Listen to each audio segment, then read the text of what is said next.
Yo, what's up guys, welcome back to another video, and it's been a few days and I can only apologise for that. There's not really any reason for it other than the fact I've had a rash all down my face and you can probably see it around here, like around my under my lip.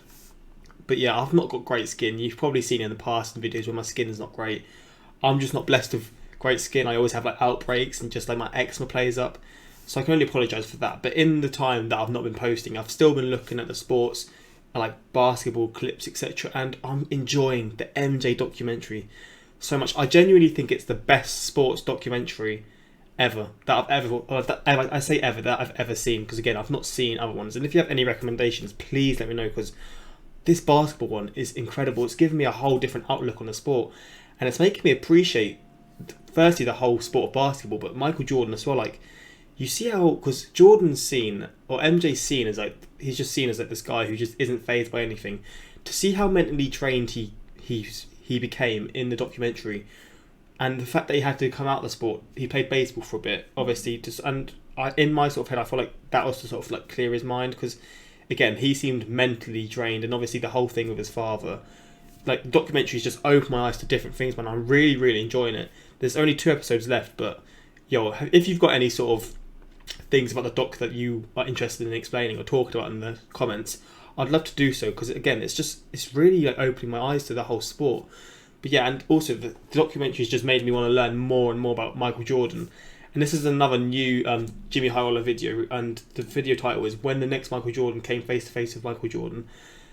I think this is gonna. I don't know if this is gonna be about one specific player or if it's gonna be about like all players that like are compared to him. But I do know the Kobe comparison all the time. But I'm interested in seeing if there's any other players as well, because again, I'm not too sure who they will be, because I've only really seen comparisons from MJ to Kobe, etc. But let's get into this and see what this video's got for us. Again, hopefully you guys are doing well. Hopefully I'm going to get back on the double uploads daily. You can see the background's a bit different. I'll set this up again. But yeah, man, let's get into this. Sorry for the long ass intro. Let's just get into this and see what this is about. That's Vince Carter, right? So Vince Carter, Kobe Bryant, and Harold Miner. Okay. What do all of these players have in common? Wait, did I miss the first guy? Grant Hill, Vince Oh, Carter, like 1 second, Kobe yeah. Bryant, and Harold Miner. What do all of these players Compared have in to common? MJ. This guy. At some point in time, usually That's the early inspiration on in of him, their isn't it? careers, all of these players were compared to Mike. Grant Hill made the All-Star team as a rookie and immediately put up numbers that had fans almost positive that he would be the next MJ. Okay. Vince Carter was... That's the thing about like being compared to the greatest players of all time. Like, being compared to Michael Jordan as a youngster must be, firstly, it must be like a really like, you must like, I don't know how to say it, like, there's 2 sides to it. You either take it in your stride and you sort of like, you appreciate the fact you're compared, or it's like too much pressure and it's like a sort of a sentence on your career. Like, it's like you've got this bar that you're never going to reach because people keep comparing you to Michael Jordan. Like, it's one of those things that you see both sides of it. It must be tough to take as a youngster, but some people may take it like Kobe and Vince Carter and just excel from that point onwards, right? 6'6" high-flying slasher from UNC. The comparison there is obvious. Kobe Bryant was Jordan's carbon copy, his mini-me, and the closest thing to Jordan since Jordan. And then there's Harold Miner, who of these 4 players Never was even heard of most him. closely compared to Michael Jordan, but had a career that least resembled MJ's. He had the bald head, the high-flying dunks, tongue out and everything. A 6'5" shooting guard who could score the ball like a man possessed by Michael Jordan. I mean, come on, his nickname on Basketball Reference is literally Baby Jordan. Everyone loved the like idea of comparing Baby this Jordan. kid to Michael Jordan, until this kid met face to face with Michael Jordan. Okay. Not going to go well, is it? Not going to go well.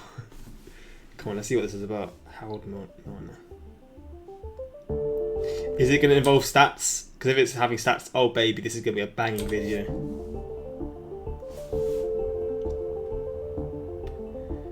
Look at all these names, man. Jesus.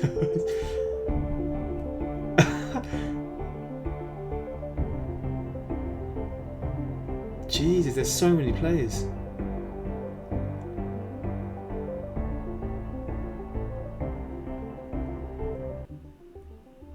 Look at these names as well.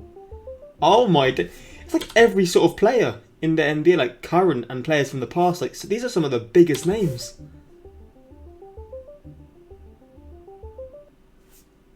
The list of next Michael Jordans might be the least exclusive club on the entire planet. Before the name Michael Jordan was just another way of saying GOAT, NBA fans would actually use the phrase the next Michael Jordan to describe players that actually had a game that resembled Michael Jordan's. Oh. These days, this phrase is virtually extinct due to fans realizing there will more than likely never be another Jordan. But up until about 10 years ago, if you had a frame anywhere between 6'2" and 6'8", had great athleticism and could put the ball in the hoop better than your peers, then guess what? You may just be the next Michael Jordan. That's it. That's the extent of the criteria to join this club. Why? But once you join the next Michael Jordan club, you have to climb your way up the sort of similar to MJ ladder. A list with many tiers on it, but no one to ever reach the top. Well, other than the man himself.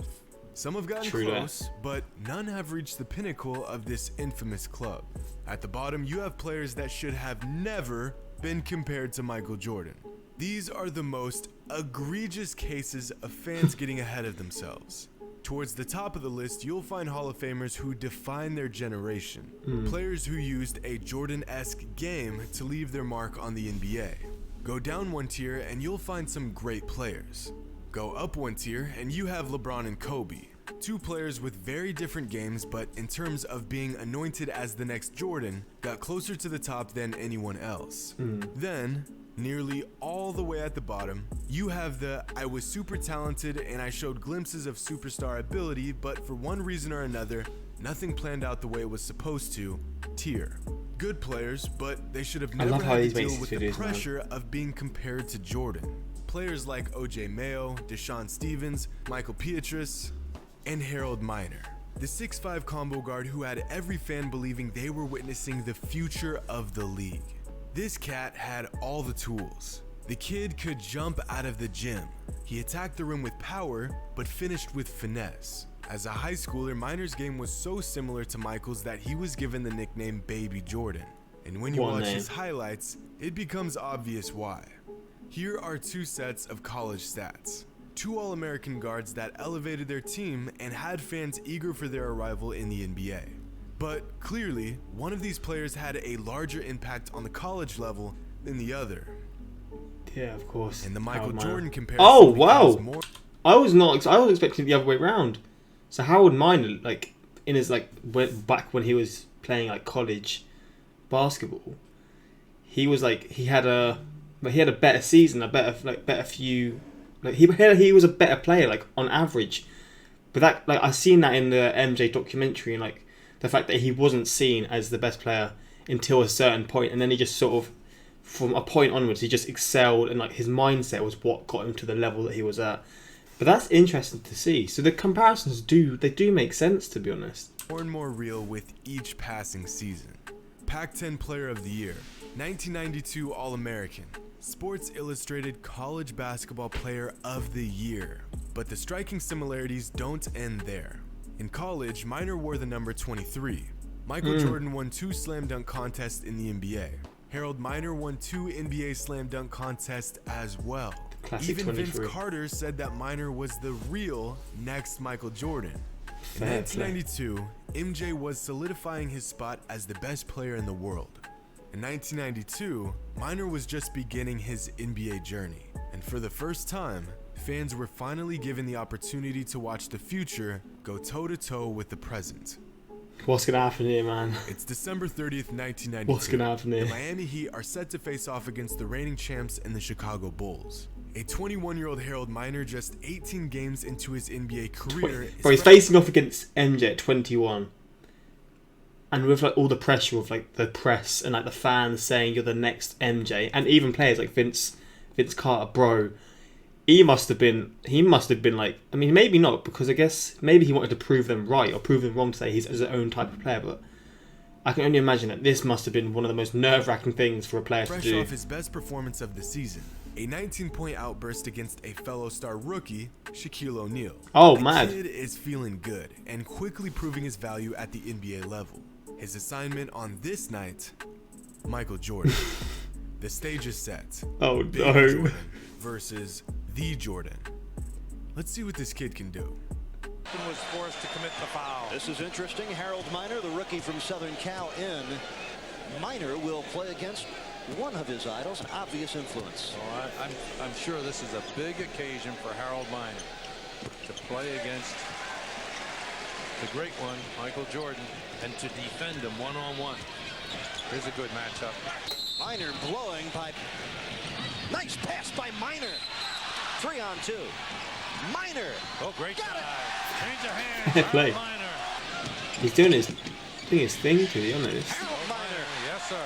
With just 4. Jordan has 9. They made him give it up. Okay. Three-peat. Oh, too bad. Harold Miner weaving through. Nice. 2 more.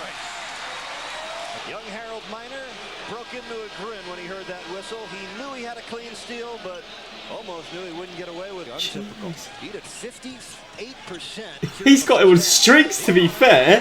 21-year-old against the prime Jordan. 4 field goals, 8 points here in the second quarter. Or near prime In Jordan. his first ever matchup against Mike, Harold Miner spent the entire first half absolutely torching the Bulls' defense, getting into the lane with ease. He says first carving half. through double teams. I'm expecting- using Michael's very own signature baseline jumper on Michael himself. Man. The fans are loving it. That's gonna rile him up, man. I can see Jordan, because you know how his mental game is. Someone does something to him and he just like he turns into something else, man. He turns into an alien. Because he said first half, I'm expecting the second half to be a bit different, but maybe I'm wrong. Harold is loving it, and the Jordan comparison that has followed Miner for years is becoming a reality right in front of our eyes. Going into the half, a rookie Harold Miner pushes the Heat to a 4-point lead over the Bulls. After coming off the bench in the first quarter, Miner is sitting on 10 points. The kid is having himself Fair a play. game.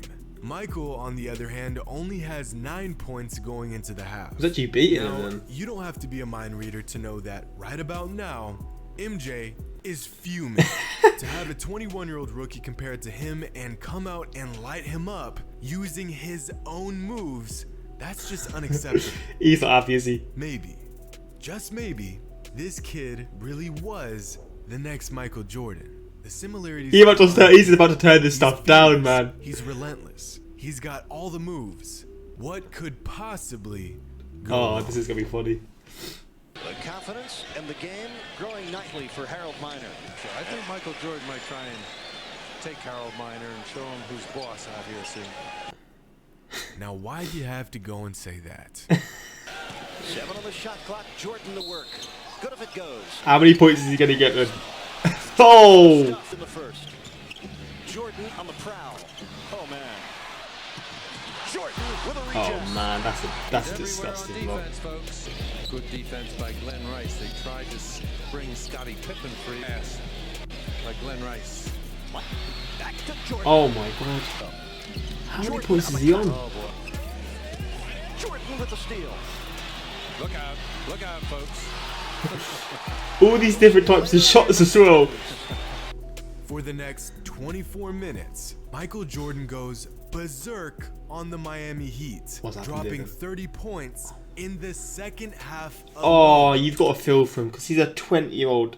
How did he do though? While Harold Miner was doing his best Michael Jordan impression, Michael Jordan was busy showing the rookie there will only be one real MJ. Michael finished the game with 39, Jeez. 8, and 6 with 3 steals and 2 blocks. One of his best games of the entire season. God damn. Almost as if he were trying to send a message to Harold and everyone else to stop the comparisons. Because once Michael went full GOAT mode, Miner didn't score another bucket for the entire game, finishing with 10 So he didn't only score 30. So he was 10 like Harold Miner was 10 and 9 the first half. Second half it was 30, you know. That is mental. points, 1 rebound, and 1 assist. That The speaks kid volumes, didn't ask man. For this. He didn't create the Jordan comparison for himself. You got to feel for him Just happened somewhat, to be in man. the path of the storm, and just like every other MJ clone, the storm swept him up and spit him out. But, of course, this storm wasn't over just yet. Because for the next 4 seasons, Michael Jordan continued to give an annual reminder to Harold Miner that the comparisons should have never happened. Oh Now, boy. Harold Miner wasn't a bad player. He could get to his spots, he contributed on a nightly basis, and he played his role. But due to limited minutes and an injury in his 3rd NBA season, we never got to see Harold Miner's full potential. And, well, it also didn't help that Michael went out of his way to make the kid's life a living hell every single time they faced off. Michael handed Harold L after L after L while putting up MVP numbers on him. Meanwhile, Harold could hardly even catch his stride while trying to keep up with the man people so desperately compared him to. Here's Michael's career numbers when facing off against Harold. Oh, this is gonna be brutal. And here's Harold's numbers when facing off against Mike. Oh my god. See, he got 10 points in that first quarter, that first half. That's high. That was probably one of his best games against Jordan. That one half, because that second half done nothing. But just seeing these stats, it's nuts how that one half, I guess, just changed everything in a sense. Like, that's mental. He beats him in every aspect. Yeah. But wait, there's more. After 3 relatively disappointing seasons with the Miami Heat, Miner was traded to the Cleveland Cavaliers in 1995. But even in Cleveland, Miner couldn't seem to catch a break, and his career would soon be coming to an uneventful and premature end. But hey, at least Harold Miner was able to shake off that Baby Jordan tag and just play the game he loved one last time. Oh You've my got to be kidding. god. And he'll be defended tonight by this man, his idol, Michael Jordan. He has Michael's picture still on his wall in his homeroom in his mom's house, and says that having Michael Jordan defend him will be interesting, to say the least. Should become a pretty good defensive player. Jordan stolen back by Jordan from the free throw. 34 in a row. He's such a joke, man. Back to last year. Dennis Jordan. He doesn't care if you're a young player. You're like a young star who's up and coming, man. He doesn't care if you're old, young. He just wants to ruin your career, man. Obviously, he doesn't do it to that sort of... He doesn't actually want that, but like the way he plays, he's playing to try and like humiliate someone, and he just doesn't care who it is, man. I mean, you've got to respect it, because I mean, some people look at this and be like, "Oh, he's a youngster. You don't want to like derail his career." But you know what, man? It's the sport. This is the sport of basketball, man. And this video just sort of emphasizes how much of just he doesn't get fazed by anything, man. But for the youngster, I actually feel for him, because like this comparison can be seen as a gift or a curse, and in this case, it was clearly a curse for his career. Forced him to to shoot. Oh, they couldn't find It's a fun little video, though. I really like this. against Marley. Oh my god.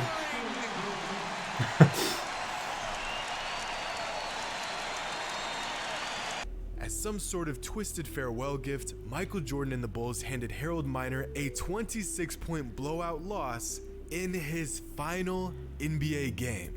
Of the 480 players Miner played against in his NBA career, on February 20th, 1996, this poor man was unfortunate enough to play Michael Jordan in his very last game in the NBA. God Following damn. this loss, Harold Miner never stepped foot onto another NBA court. And that's it. God. After 4 short seasons and the occasional highlights, the once highly anticipated high-flying 4 guard that fans had seasons. sworn would be the next Michael Jordan was done playing basketball. God damn. But the saddest part about his journey is that I don't even think he became Harold Miner. The kid was talented, there's no doubting that. But as his former college coach said in an interview, the worst thing that happened to Miner wasn't the lack of opportunities, it wasn't the injuries, it was being compared to Michael Jordan. Because when compared to the GOAT, every other player falls short. Harold Miner just happened to fall a bit shorter than everyone else. Hope you all enjoyed, and as It's another always, banging until video. next time. But man, it's crazy, because in soccer, these kinds of things happen as well. Like, obviously, the greats like MJ, and I would probably say someone who's relatively similar in soccer, someone like Cristiano Ronaldo or Messi. Obviously, not to the same level, but like in comparison, I'd probably say in like soccer players are probably the best ever. These comparisons are the same sort of thing, and it just when a player gets compared, like 99% of the time their career just sort of spirals down. Like, and obviously it's not the same because in soccer, like, there's leagues all around the world, so you can sort of get away from certain limelight. In basketball, you can't get away from it because you're in the NBA, and it's like, man, you just can't get away from it because it's like the same country and all these things. So it's probably that times 10 for basketballers, like young basketballers, compared to these big, like the best players in the sport, basically. But yo, this is a very interesting video. It's cool to see these kinds of things because, again, without people like Jimmy Howell and without the documentary stuff that's now on Netflix, you probably wouldn't see these sorts of videos. But now, because of it, you can actually learn about these kinds of situations. But again, how did he do, like the player that was compared to him? How did he do after the career? Like, did he do anything? Did he just sort of go back to normal life? Like, did he do anything good? Did he do like commentary and stuff like that? Like, hopefully he's doing well, man. Because again, for a youngster who's being compared to the best player, to suddenly your career's cut to 4 years short, mentally that must do some awful things to you, man. But man, this is an interesting video. Mike is like the mafia, even if you don't actually do responsible, he's going to destroy in principle alone. The word torch shouldn't be used to describe a 10-point half. To be fair, that's true. But I mean, it is against MJ, isn't it? So that is speaking some sort of levels when you're doing that against MJ. Kobe is the closest we'll ever see to Jordan. I do see them comparisons a lot. I got so tired of the next one with Jordan, but still. Shit, back in the day after MJ retired the first time, Media went junky withdrawals, needed another fix. But yeah, I hope you guys enjoyed this video, and this is a fun one to come back to. If you want to see more things like this, just suggest what kinds of videos you'd like to see. But yo, hopefully you guys are doing well, and until next time, like, subscribe, peace.